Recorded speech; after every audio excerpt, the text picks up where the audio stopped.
Hello everyone, Nick here. So, the title of the video about PalWorld and Pokemon, guys. So, recently PalWorld is essentially, well, let's just say it hit 5 million, and congrats to PalWorld on all of its success.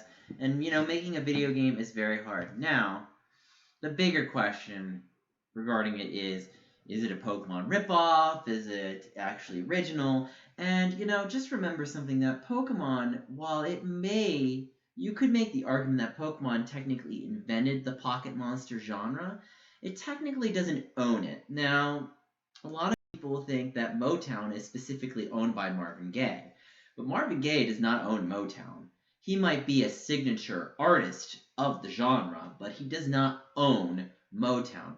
Or that's like this person, case in point is covers of music also.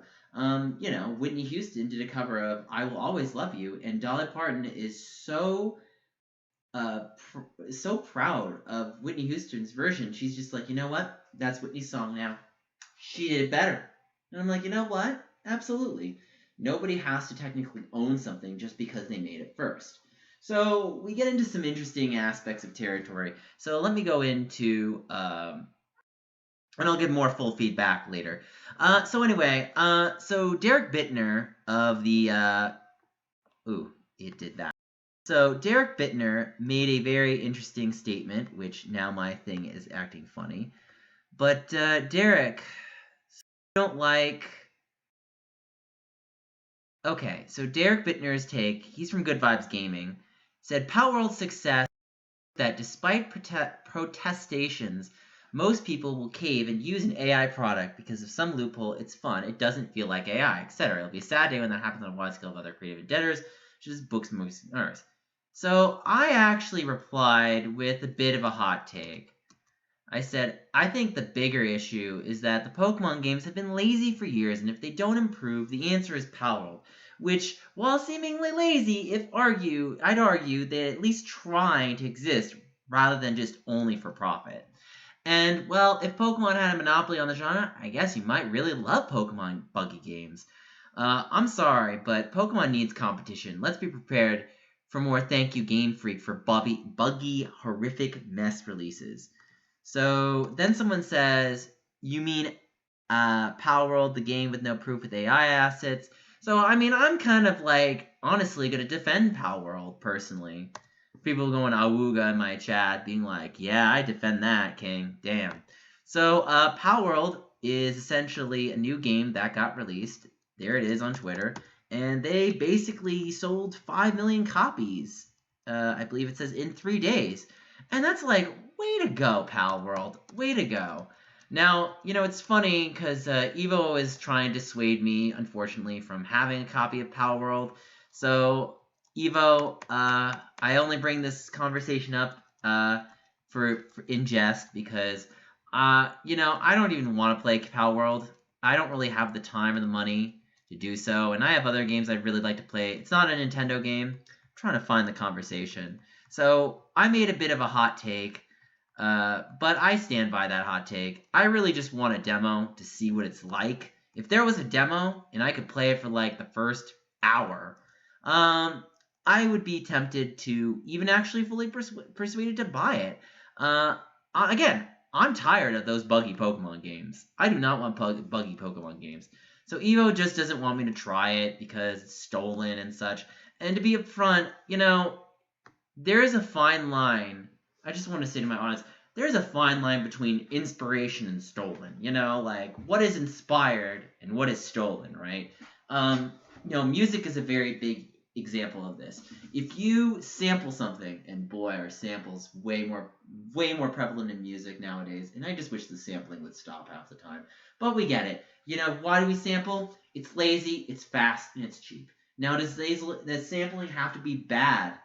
No, it doesn't. There's actually samples that I like that actually recontextualize the original work and bring something new to the table. And I think that's amazing. I think that's great. Now, there are actually some that I've heard recently, and again, I enjoy. But like the I'm good and I'm feeling that's just lazy. I don't get that out of there. Like, Baby Rex, I know you want 5 more minutes on the clock. Is that really what you want your extra 5 minutes to be? But, I know it's not easy for anyone to get an extra 5 minutes, but hey, just go for an easy Eiffel 65 sample. But yeah, my point being is that I really just want to try this game. I want to see how this is. So I had a fun conversation with so PalWorld is apparently being accused, and while I do see the inspiration for it, at the same time, it's hard to make something that is truly original in this genre. I mean, Yokai Watch seemed like it was at least trying a little harder, if you're asking my personal take. I can definitely see the inspirations, but I don't know. It's kind of riding that fine line for me. I have to play the game to really give a full opinion, but I have to be upfront. I feel like it's going to kind of skirt by. Now, mind you, we had an Animal Crossing clone a couple of years ago called Poco Life, and I kind of laughed when I saw that because there were just things that I could see. I was like, okay, I could see how this game is blatantly kind of on the line of rip-off of Animal Crossing. But at the end of the day, Stardew Valley exists, and who would to say that another form of Harvest Moon can't exist, right? So I think you have to really ask yourself, what is the line of inspiration to plagiarism, right? What is the line that you can use a property as a springboard and it not to be contextualized as stolen? And that's, again, what anyone would ask. And that's why, again, I'm pushing for the demo. I really just want to see how this game plays. I want to see... Someone's telling me to pirate it. And I'm like, I'm not going to do that. That's just... No. They're telling me that, I don't want to give them money because that's like, I vote for my wallet, and everyone should remember this. You vote with your wallet, folks. And you don't want to give someone money without knowing fully if it's a product. And, I've had this problem even with Sword and Shield. I didn't want to buy Sword and Shield, but, the only way to play it is to buy it. And unfortunately, I bought a game that essentially is, encouraging game creators to be lazy. And, I will say that I did like Scarlet and Violet better. I kind of think it's sad when Sword and Shield got better scores when I think Scarlet and Violet should have gotten its fair share of due justice. But, we are also coming off the heels. That was coming off the heels of the Arceus game, kind of, within the year context.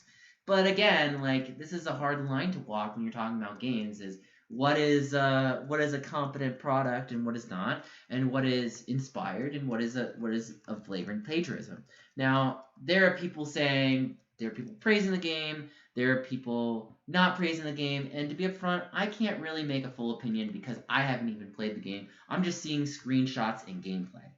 And from what I see, it actually looks like the joke is it's Pokemon with guns, right? And I'm like, you know what? They're at least taking the already established formula and they're playing around with it. I respect that. I really do. And I don't think that if Nintendo tried to bring this to court, personally, I think they'd lose. They'd probably have to settle out of court, right? That's probably what would happen. And I don't know what that settlement would look like, but I don't think Nintendo would win this case. They could look at the, this isn't like if I released my inspired Pokemon game, Pokemon, and I did a main character as Beepachu. Now, if I did that, everyone would be like, plagiarism, and rightfully so. But PalWorld, I think it's definitely building upon the core inspiration enough where I could suitably say it actually is way more, inspired than it is just blatant copy. And again, I have to play more to really get a fuller opinion. I could be totally wrong, right? I don't know what everyone... I'm seeing updates on my... Okay, what are people saying on Twitter? Okay, it's loading. Oh yeah, don't stop StreetPass. Yeah. So, but anyway, my point being is that I just want to see Pokemon stop being lazy. And oh my god, I have to show this one. I love this. This one is funny. It just says, "You're just a cheap knockoff." No, I'm the upgrade. And then the best one is, I love Blaine's. Blaine's is, "Hold up, how do I find this in PAL?" I mean, the Twitter reactions are brilliant. I love it. This is also a good one. Wait, this is PalWorld? And it's basically Pokemon with guns. And I'm kind of just laughing. It's kind of inappropriate, but at the same time, so we do have some Chugga stuff because that did wrap up. But I have to say, the PalWorld stuff is hilarious. I personally really enjoy it.